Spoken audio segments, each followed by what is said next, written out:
What's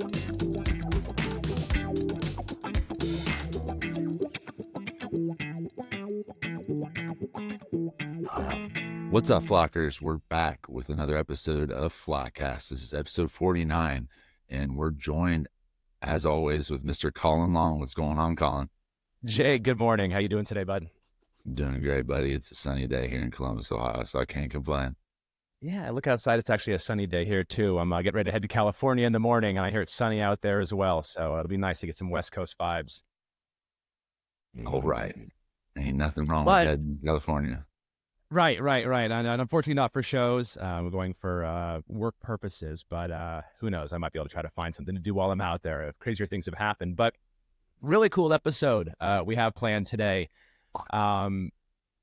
Even though I've been in the pigeons for a long time, merch has been a big part of my concert career, whether it was selling T-shirts on Fish Lot or selling pins at front of pigeon shows.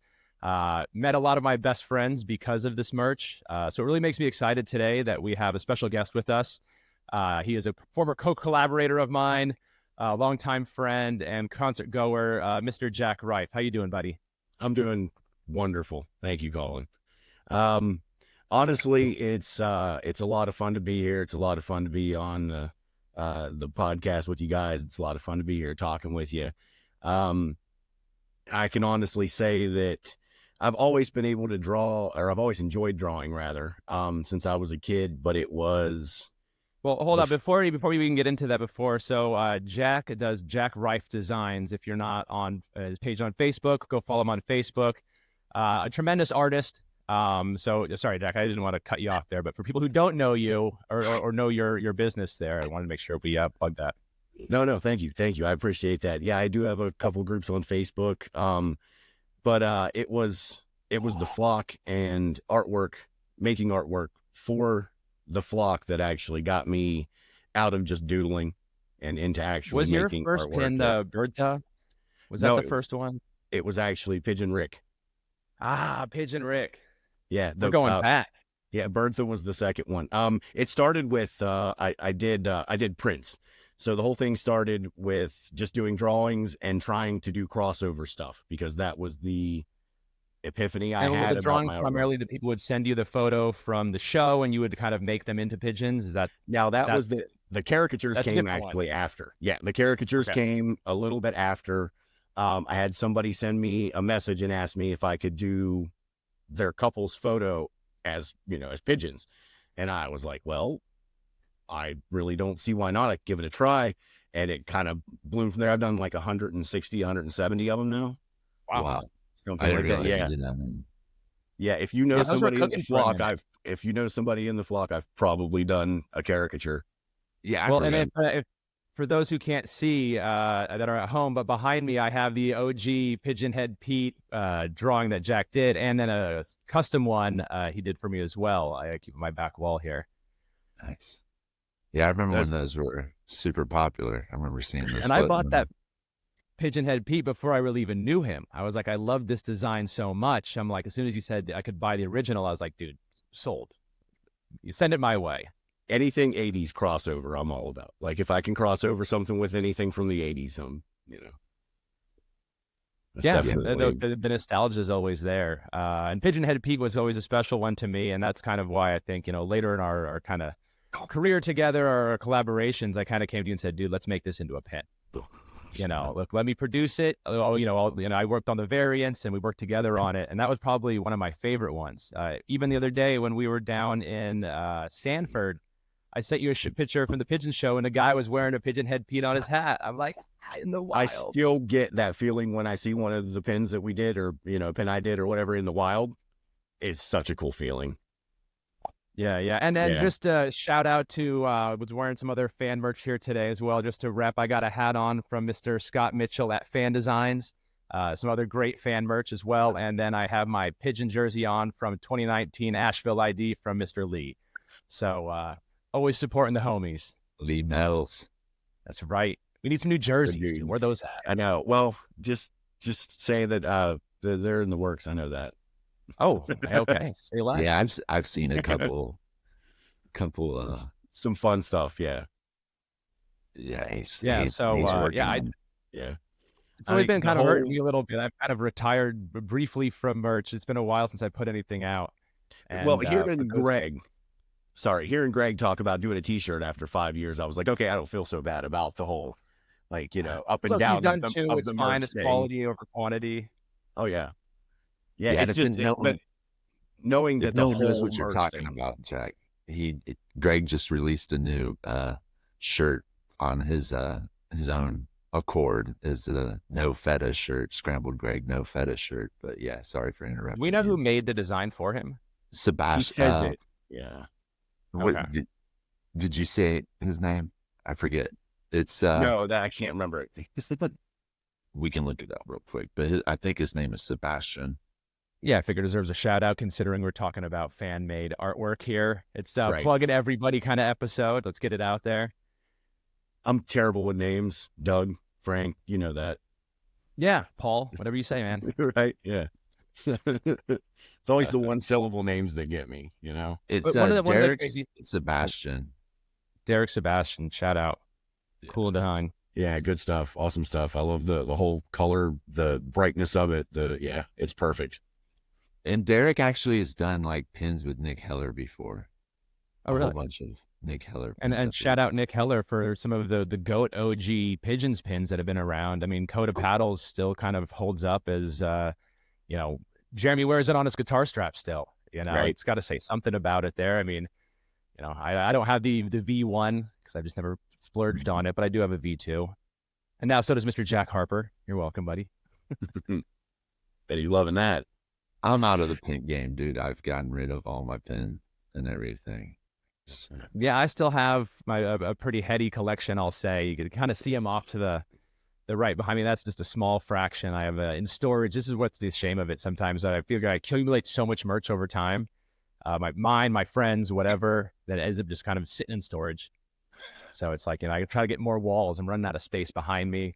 I have like double stacked on my wall almost everywhere posters, and I still have like a folio full of them.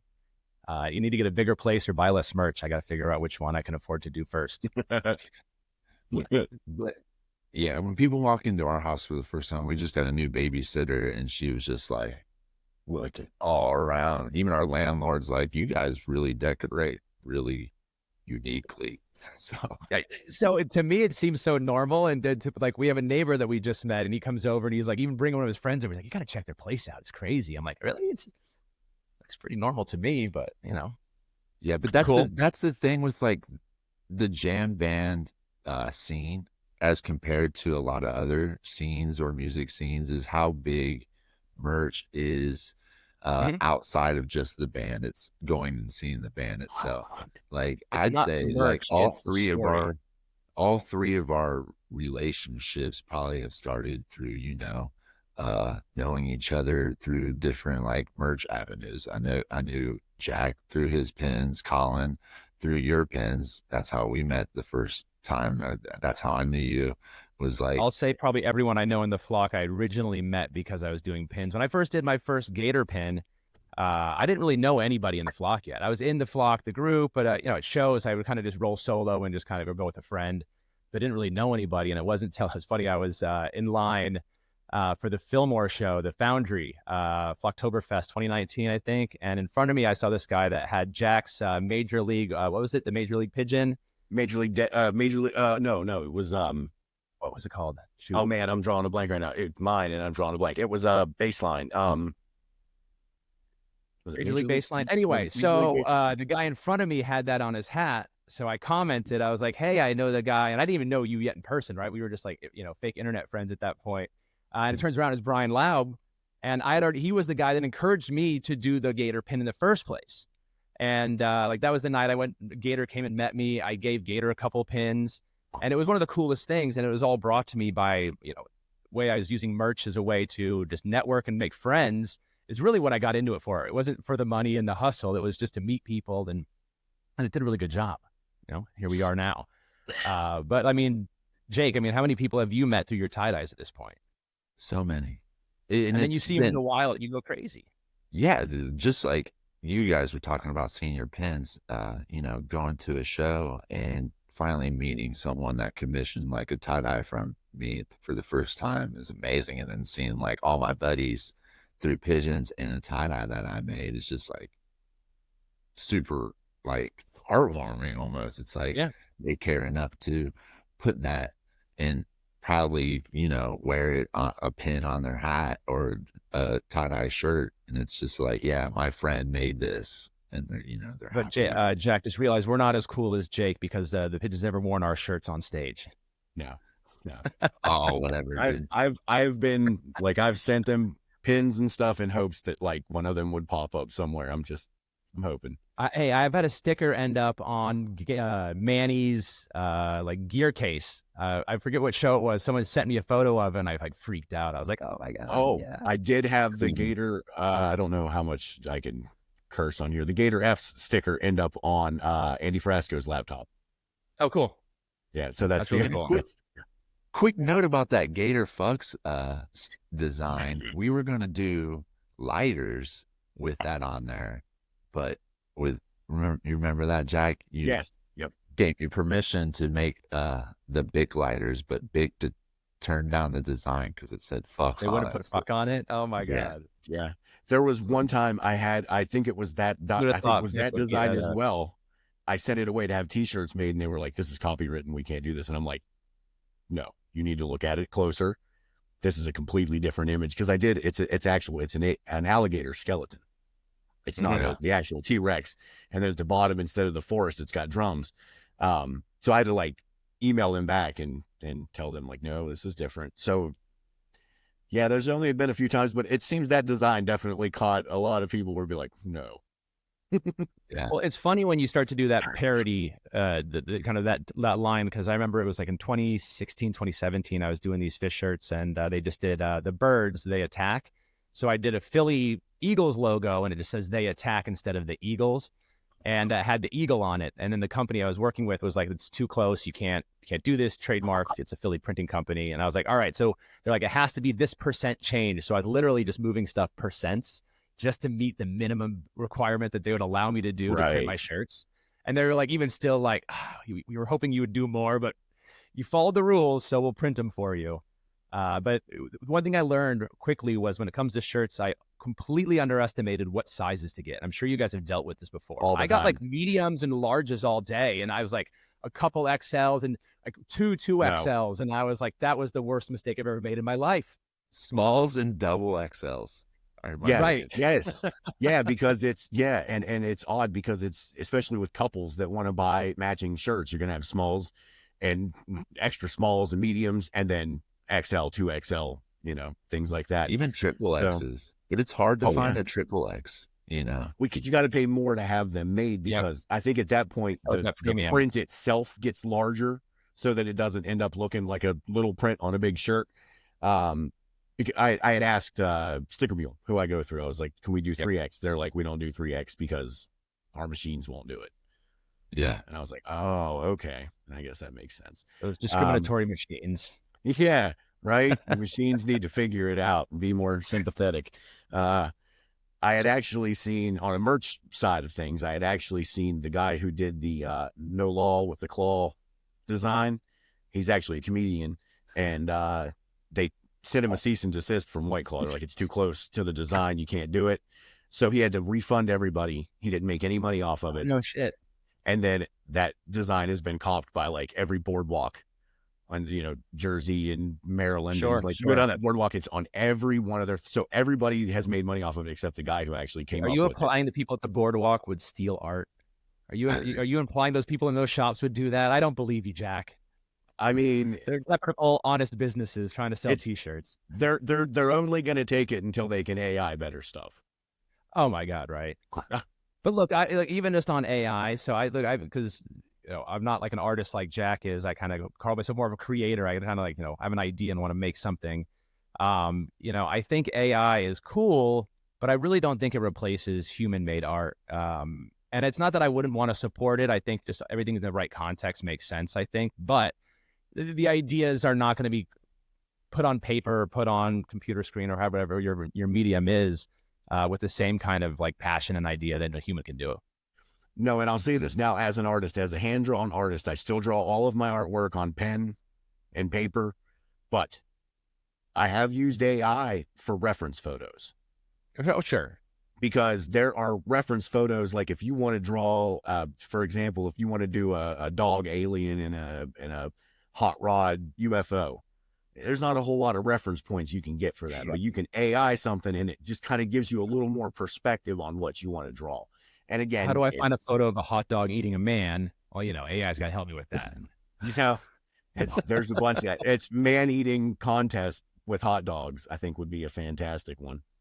I actually look, as I say, look, with AI, the part of the reason this Flockast has been able to improve is through AI, because the platforms that we record on, the audio editing that we're doing, a lot of that's AI driven. So there's benefits to this stuff all over. It's finding out how to use it as a useful tool. To your point, reference photos are a helpful way for you to come up with the ideas for your art. So it's a tool that I think it's helpful to assist us, but I don't think it's something that's ever going to replace us in that sense. Or we'll just all be enslaved by the robots, and that's just going to be the way it is. And have you seen the way they make hands? I don't know about that. Yeah, 6 fingers, 8 fingers. I like that. I'm not real afraid. Terminator's a little far off, I think. Right. Yeah, right. and I feel like people want to, have something that was more made by an artist, that's supported. Look, how many artists in this community, Jack being a great example of one, has built a community around their art. I mean, there's several in the jam band community that, obviously I could name. They have huge communities of people that are just rabid fans of their art, right? So even if they did stuff that wasn't jam band related, people are into it, right? And that means that I've seen Jack do stuff that's jam band. I've seen him do racing car. I've seen you do a bunch of stuff outside of that. Your Bert Kreischer Dancing Bear you did recently was hilarious. I loved that one. It was fun. Yeah, I like doing It's Always Sunny stuff too. Yeah.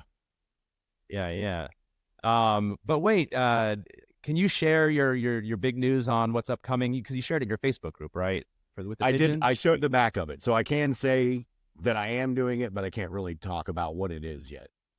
So Jack has an official pin he'll be dropping at some point in the future with the pigeon. This is your second or third official now? This will be my second. I did one with... I will say your first one, that DC paddle was among one of my favorite pins that has been done as an official. That one is very sought after. The white and the white is it white, silver, white and gold. It's white and gold. White and gold, that's right. Yeah. That's why I liked it. I got a weird thing. I got to give Ryan Hall a lot of credit. He did the variants of those. So I did the artwork. Shout out to another guy who did a lot of great pins. Yeah, Ryan Hall. I did that with Pendrin. Yep, I did the artwork for it. He did the color selections for those, and they came out just really clean looking. Yeah, that's Ryan Hall. I haven't seen him in a minute, but I hope he's well. Shout out Ryan Hall. Yep. Heck yeah, well, that's great news, Jack. Congratulations on them. I'm not sure what show it's going to be at, or if it's going to be at a show, or if it's just going to be part of a merch drop. I'm one of those people. I'm just very excited to be a part of it and to have my artwork used by a band that I absolutely love. And I still view it. It's tough for me because I'm like, yeah, they bought fan art. And they're like, that's not how it works. You're not a fan. I had to remind myself, I've been doing art for like 5 years now, professional artist. So I still have that giddiness when I get the, in the same token, I don't want to bother them. I don't want to keep emailing and be like, so what's this going to be for? When are these going to come out? Can I see some pictures of them?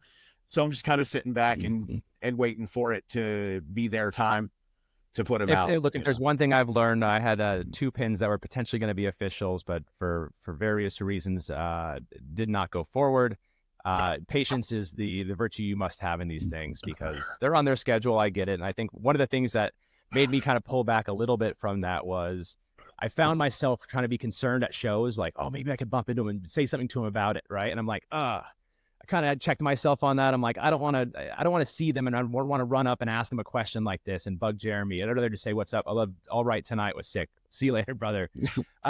So to me, it was kind of like a check moment where, to your point, like, you're a fan, but now you're kind of a business associate with them. So it's, even when I did the Dome Fest sponsorship and when I was at 2021, just doing not even really doing business with Jeremy, I was just kind of more to sending a check and just getting some opportunities there.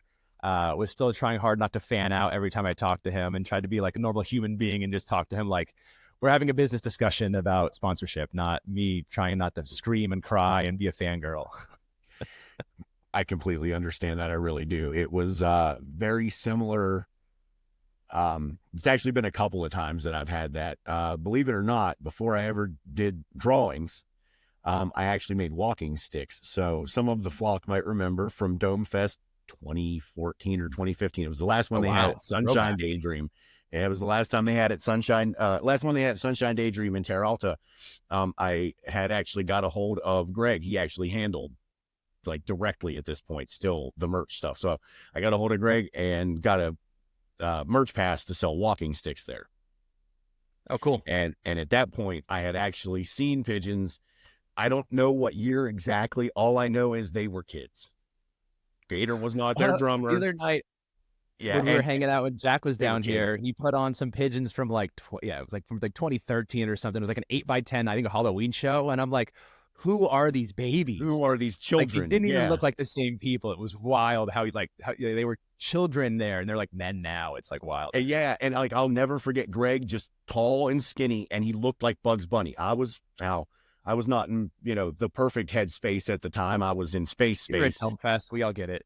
But I look up and no, this is like way before. This is actually like years and years. This is the first time I saw him when they were kids. And looks like Bugs Bunny, and he's wearing a shirt that has Bugs Bunny on it.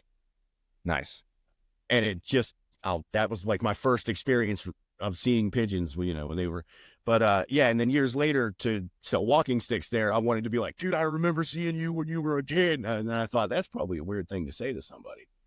Yeah. So look, I'm sure he hears weirder things. I mean, I'm sure there's people who have been in an elevator with him rambling on about Marriott rewards, so he's probably dealt with weirder. Oh, you got personal experience on that one, Colin? Yeah, Greg got in an elevator after a show with me, and I just went into full panic mode. I didn't know what to do. It was after the show in Westville, and I was getting pizza, and I'm going back in the elevator, and he gets in the elevator with me, and I'm trying to make small talk, and we're just, I bet as soon as the door opened up, he was like, thank God. No, this is my floor. I'm just going to take the stairs the rest of the way up. This isn't my floor. He's like, it's fine. I'll walk from here. Don't worry. I could have offered him pizza. I could have done anything. I could have been cool, but no, I can't. Had to be a salesman for the Marriott Rewards. Because I've stayed at Marriott's, I've seen them at Marriott's, and it was just a rambling. Yeah, I was a little inebriated at the time too, so that didn't help at all. But we digress. I think it would be hilarious if he saw you again. He was like, dude, I got on the rewards thing, man. Thank you for that. That was very helpful. No, thank God the next time I saw him, he didn't bring it up at all. Like he didn't remember it was me. Yeah, he didn't care, dude. But please don't remember I'm the elevator guy. Greg actually, I saw them when they were young too. First time was in 2013 at Legend Valley at one of the Dark Star Jubilees. But then again saw them open for Lotus in Columbus, and after they opened, Greg would run the merch table. So like that's one of the first times I actually was able to talk to Greg and bought like 10 of the Coda Paddle stickers from Greg himself, and like gave them all to my friends that were with me at the show, and kept a couple for myself. But that was like back when, pigeons had more of a hand on picking designs and like dealing with their merch. And it just seems like more recently they've had more of a laissez-faire type dealings, I feel like, with that's a kind way to describe it.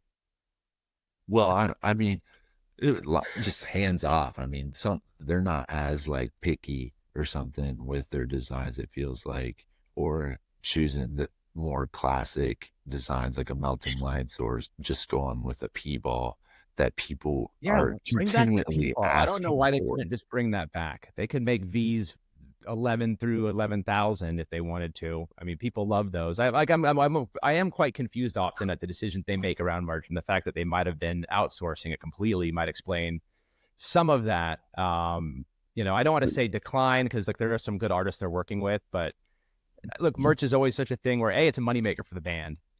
So I mean, look, if people are buying, I mean, look, I see Goose selling $90 hoodies that cost $5 to make. It's wild.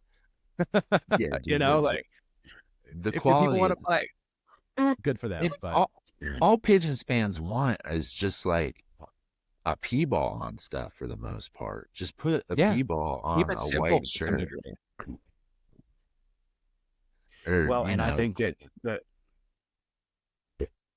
the official stuff feeds into the fan stuff for sure, because the better their official stuff is, the better the fan stuff is going to be. Oh, 100%. And that's going to create that. It's almost like as a guy who makes pins, the secondary market is not what I'm aiming for, but it's very important to keeping the longevity it's important of that it. if someone can't find a shirt, they'll be like, hey, this 2019 tour shirt, I'd love it. I lost mine when I was drunk last weekend. 6 pins for it.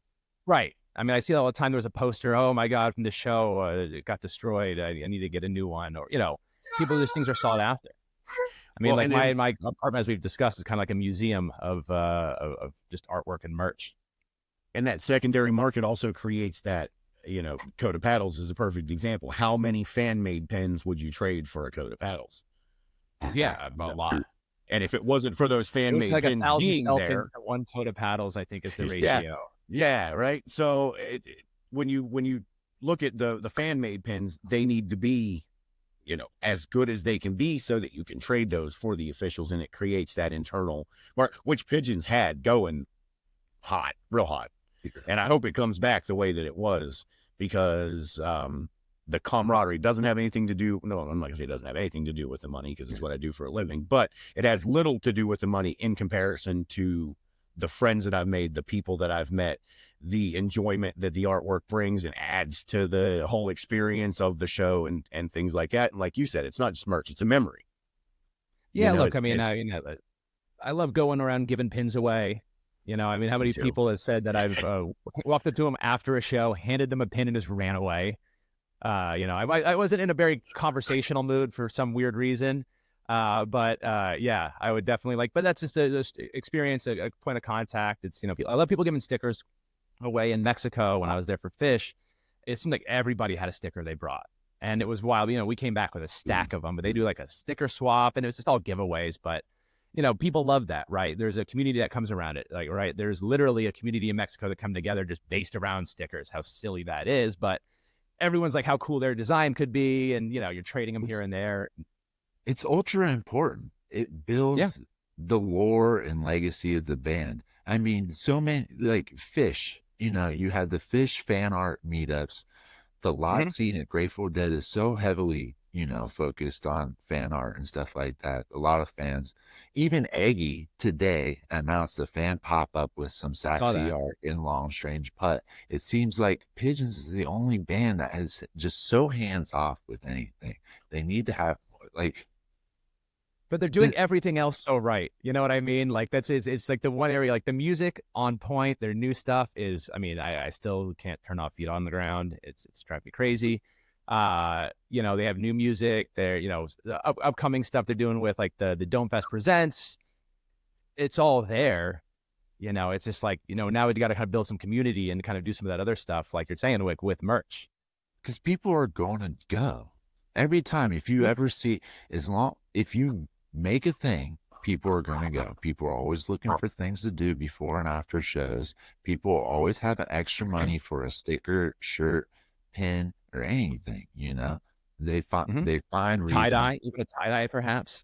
Yeah, I'm not even worried about that. I just want to see people, come together over a band more than just the music, because there is just more than just the music. Well, look, the community of Pigeons, the flock as they call it, is a large part of the reason why I'm into the band so much, right? It's not just the music, it's what goes beyond that.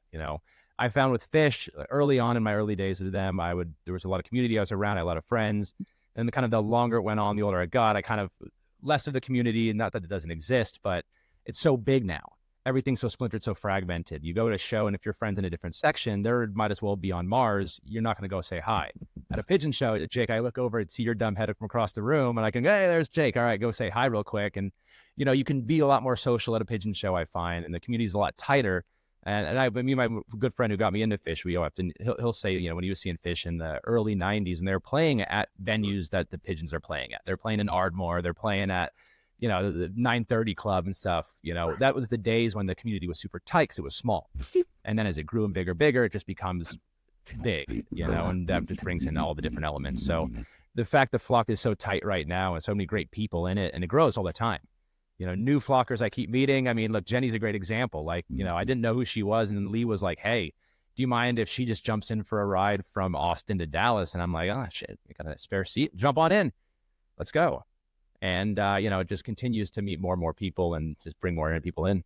Yeah, the Facebook group has grown like 300 members already this year. It's over like 23,300 or so now. And last year it was like around 20, just under 22,000. So it's constantly growing if you take a look at that. So has the Coop Revival right now. If you look at the Coop, a lot of people. I was telling Colin, recent auctions. People are doing auctions. How's a lot last time you've seen people do auctions and people are bidding on stuff? People are releasing stuff that they've been holding on to a long time, and there's young. Yeah, dude, I just got rid of the hoodie.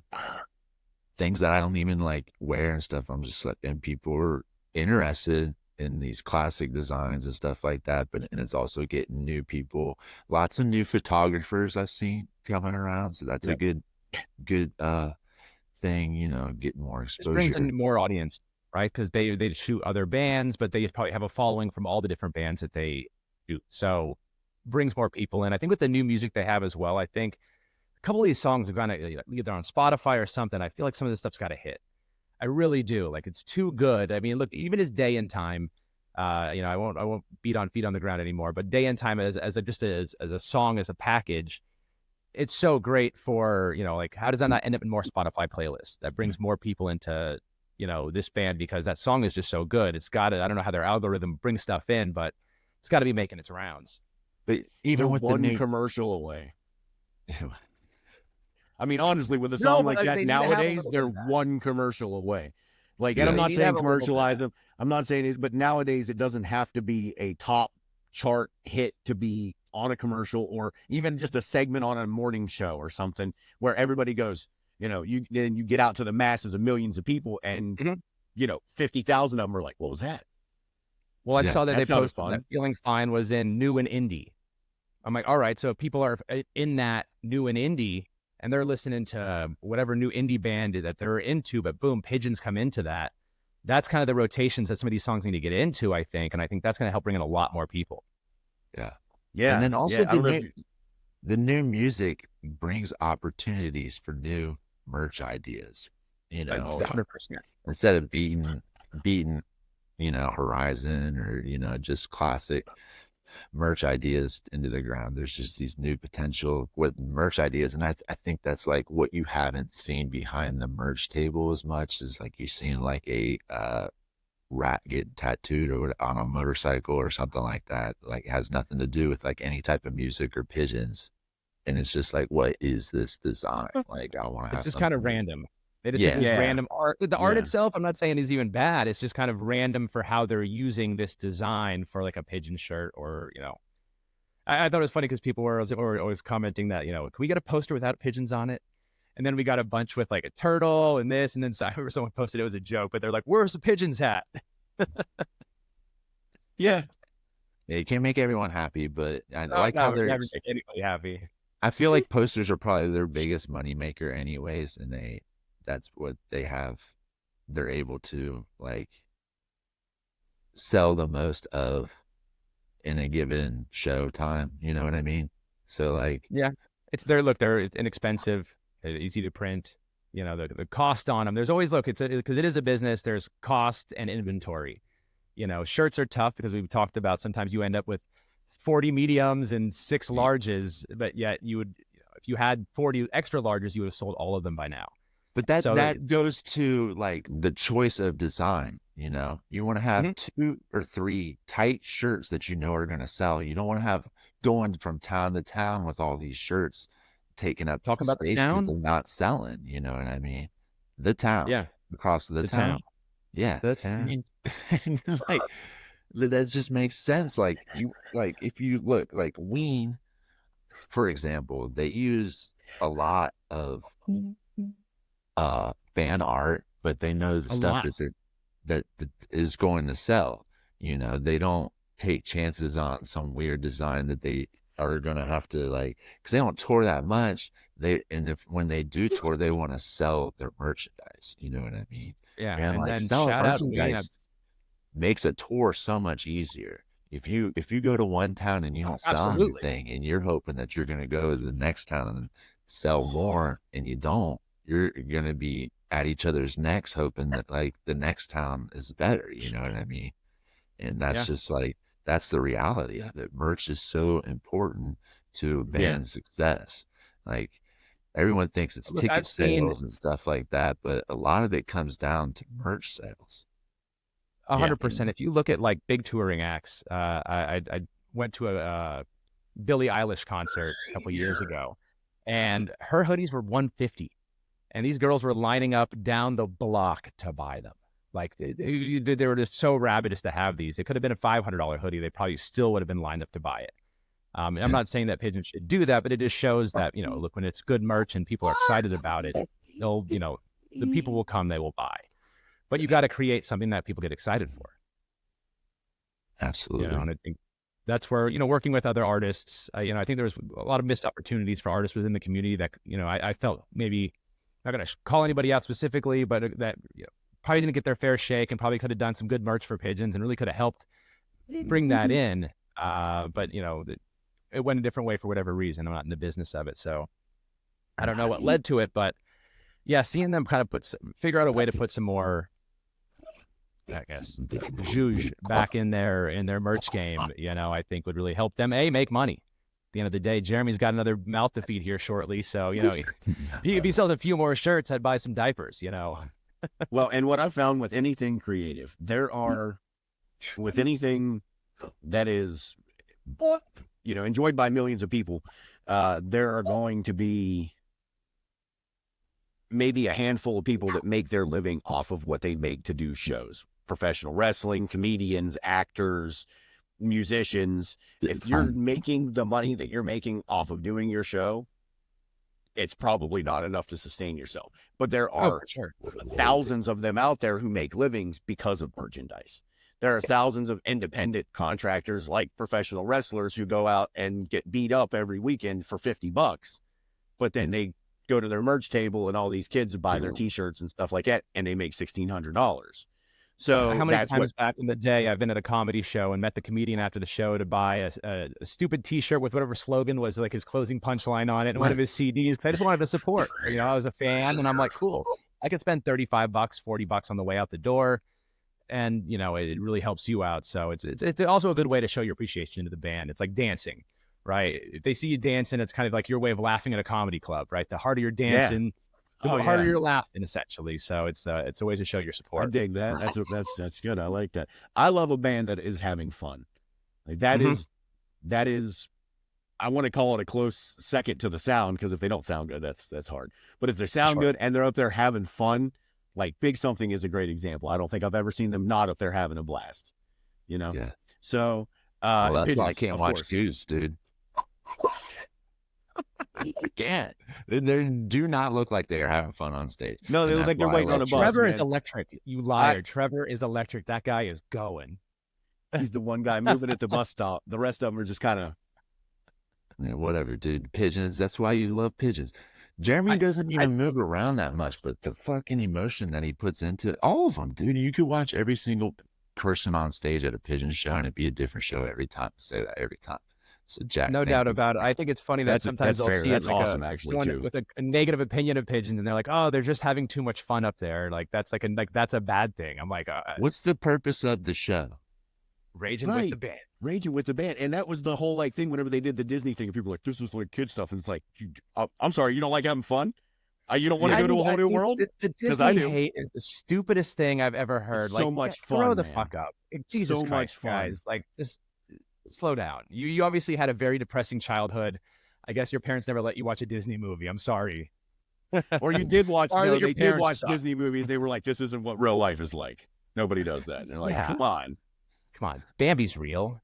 Well, guys, I kind of have to wrap things up. I got to get going. Oh, Jack, any plugs before we go then? Anything you want to have upcoming you want to talk about, your groups, whatever?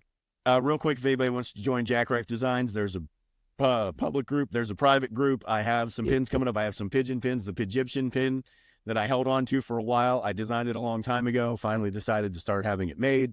There will be updates on that one. It's pretty cool. It's a kind of a Egyptian falcon design, but it's a pigeon. So yep, all that. Come check that out. I'm excited for the gold one. Well, Jack, it's been a pleasure having you on. This is a fun conversation. I love you, brother. Let's do this again sometime soon. Jake, love you, man. Anything else before we close? It was an honor to be on here. I love you guys. Thank you so much. Just wanted to say thank you so much, Jack. And just going over the tour real quick. Pigeons are still off until May 3rd at XL Live in Harrisburg, Pennsylvania. And then they start their tour, summer tour with Dogs in the Pile and Andy Frasco at Asbury Park on May 24th, 25th. They're in Connecticut. Let's go. 26th, Utica, New York. The 31st of May, they're in Rochester. And then June 1st, they come to my hometown, Columbus, Ohio. June 2nd, they're in Cincinnati. And then the 6th, they are at the Bonfire Music and Arts Festival. The 7th in June, they're at Bell's Brewery.